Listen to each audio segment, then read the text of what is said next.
আসসালামু আলাইকুম। আজকে আমি ২ তলা ৩ পাউন্ডের কেকটি করেছি কোকোমেলন থিম কেক। কেকটি ছিল চকলেট ফ্লেভার আর স্টিকারগুলো সব নন এডিবল। শুধু স্টার আর ক্লাউডটা ছিল হোমমেড ফন্ডেন্ট দিয়ে তৈরি। আপু অনেক রিকোয়েস্ট করেছে, আপু এইটা কিন্তু ফন্ডেন্ট দিয়ে করতে হবে। আমি জানি অনেক আপু রাগ করবে, যেহেতু আমি এটা ফন্ডেন্ট দিয়ে করেছি, তাদেরটা আগে করিনি।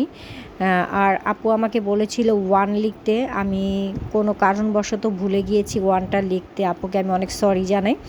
আর আমি এখানে 3টা কাপকেক বসিয়ে দিয়েছি। কাস্টমার অনেক হ্যাপি হয়েছে, এই 3টা কাপকেক দেখে সে সারপ্রাইজ হয়ে গেছে। আর কাপকেক 3টা ছিল, 2টা নিচে আর একটা উপরে, ওইটা ভিডিও করা হয়নি। আর নামগুলো আমি হোয়াইট চকলেট দিয়ে ব্লু কালার দিয়ে বসিয়ে দিয়েছি কাস্টমারের চাহিদা অনুযায়ী। আর পুরোটা কেক আমি ঘাস নোজেল দিয়ে ঘাস ডেকোরেশন করেছি। আপনাদের সবাই বলে যান কেকটা কেমন হয়েছে। সবাইকে অসংখ্য ধন্যবাদ আমাকে সাপোর্ট করার জন্য। আল্লাহ হাফেজ, সবাই ভালো থাকবেন।